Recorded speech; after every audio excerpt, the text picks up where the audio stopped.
ओम हलिम परम तत्वाय नारायण गुरुभ्यो नमः।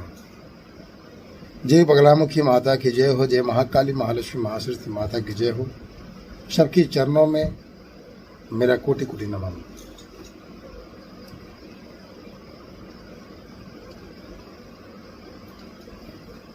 मेरे शिष्यों और शिष्याएं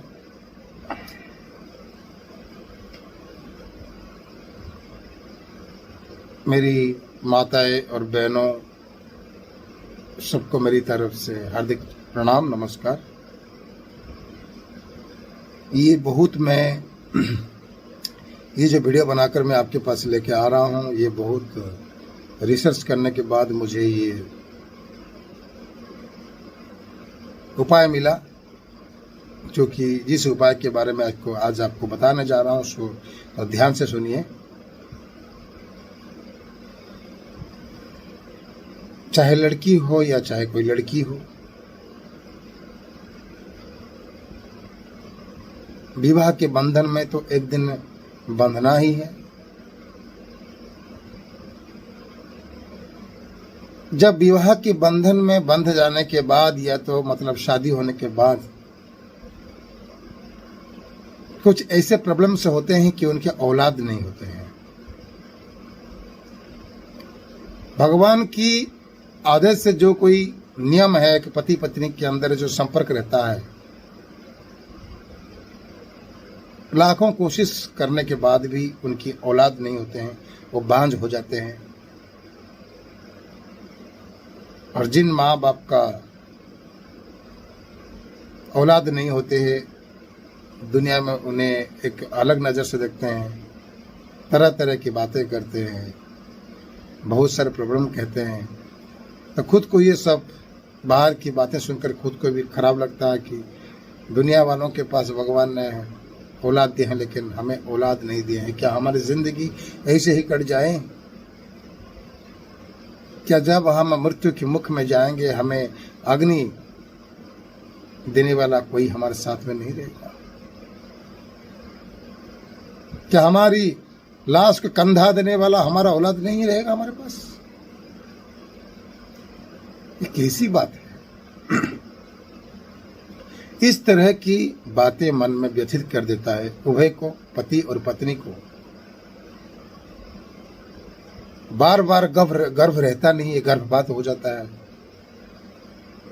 हर माँ बाप को चाहिए कि एक औलाद रहे, उनकी औलाद हो, उन्हें पाले, उन्हें वृद्ध समय में उनकी सेवा करे, ताकि वृद्धाश्रम की द्वारस्थ ना हो, और जीवन के अंत समय में अपने पुत्र पुत्री, अपने माँ बाप की सबको कंधा दें।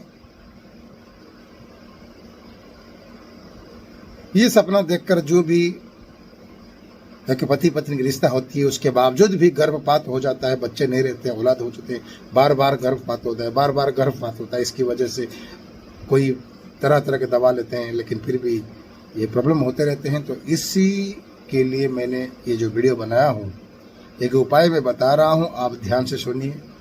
हर बांझ स्त्रियों के लिए ये रामबाण उपाय है। ना डॉक्टर के पास जाने की ज़रूरत नहीं है, किसी के पास जाने की ज़रूरत नहीं है, उतने पैसे भी खर्च करने की ज़रूरत नहीं है। डॉक्टर के पास जाओगे तो वो तो पैसे लेगा ही, क्योंकि ये तो खुद का उसका इफेक्ट नहीं रहता कि दवाई की जाके वो फ्री में आपको दे दे। आप ये उपाय कर सकते हैं। कोई भी पुष्य नक्षत्र को, चलिए मैं देख के बता रहा हूँ, क्योंकि नियम अगर मैं कुछ उल्टा बोल दिया तो फिर उल्टा असर हो जाएगा, तो फिर मेरे सर के ऊपर आप तोप डाल दोगे।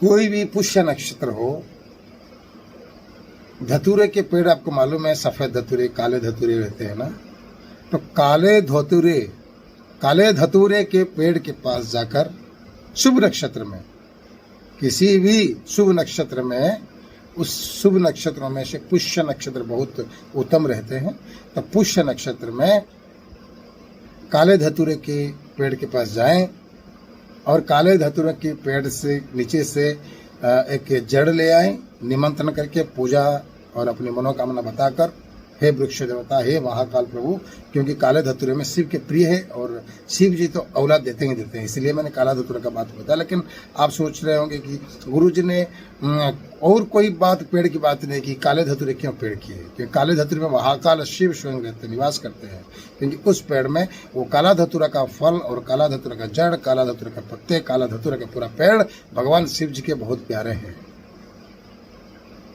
इसलिए काले धतूरे के पास जाकर जो भी अपनी मनोकामना बताते हैं, भगवान शिव जी जल्द सुनते हैं, और बहुत देर भी नहीं, जल्द सुनते हैं। तो आप किसी भी अच्छे नक्षत्र में जाएं, काले धतूरे के पेड़ के पास अगरबत्ती जलाएं, दिया जलाएं, पूजा करें, भोग करें, महाकाल जी को, शिव जी को और माता पार्वती को भी पूजा करें, क्योंकि माँ पार्वती शक्ति के बिना शक्ति अधूरा है। शिव जी और पार्वती जी उभय उनकी शक्तियों से परिपूरक है। तो मैं ये जो बात कह रहा हूँ, सारी पूजाएं करने के बाद, संपूर्ण होने के बाद अगले दिन जाए, एक दिन निमंत्रण करना है, पूजा करना है, और पेड़ वृक्ष देवता को बोल के आना है, हे वृक्ष देवता, मेरी अपनी ये मनोकामना के लिए मैं आपके इस जड़ को मैं इस कार्य में व्यवहार करने के लिए मैं लेना चाहता हूँ। आज मैंने आपको निमंत्रण किया, पूजा किया, और कल मैं आपके जड़ को लेकर उपयुक्त कर्म में मैं उसको लगाऊं। फिर उसके दिन सुबह 5 बजे जाकर आप उस काले धतूरे के पेड़ की जड़ को लाके, आप अगर उसके जड़ को अगर पत्नी की, स्त्री की कमर में अगर बांध दे जड़ को, तो जो गर्भपात होता है, बच्चे नहीं रहते तो गर्भपात स्तंभन होता है, गर्भपात नहीं होता है। अगर पत्नियों की, स्त्रियों की योनि, जो योनि रहते हैं, जनन, जहाँ से जनन होते हैं औलादों की, इस योनि के अंदर अगर काले धतूरों की जड़ को चूर्ण करके योनि के अंदर अगर डाल दें या उसमें रखें, तो तभी भी गर्भ स्तंभन हो जाता है, गर्भपात नहीं होता है। ये भगवान शिव जी का वरदान है, और भगवान शिव जी के आशीर्वाद से सब कुछ ठीक हो जाता है, औलाद रहते हैं, बच्चे रहते हैं। आप इसका उपयोग करें और मलय करें, हर चीज़ आपकी मनोकामना पूर्ण होगी। ऐसी कोई चीज़ में नहीं है जो चीज़, जिस चीज़ की रास्ते नहीं है, हर चीज़ से एक, भगवान के बोलते हैं ना, एक द्वार बंद होता है तो दूसरी दरबार खुला ही रहता है, दूसरी दरवाजा बंद रहता है तो तीसरी दरवाजा भी खुलता है। तो भाग्य के ऊपर ना लें, ये उपाय करें। जो भी बांझ स्त्रियां हैं, जिसकी भी औलाद नहीं हो रही है, जिसका गर्भपात हो रहा है, उनका गर्भ स्तंभन हो जाएगा। बोलो जय शिव शंभु हर हर महादेव की जय। उमा महेश्वरी नमः। जय गुरु निखिलेश्वराय नमः। मैं ह्रीं क्लीं चामुंडा विच नमः मलिम बगलाम के सर्वदुष्टानं वाचं मुखं तमोक्तं बाजी भांग के फट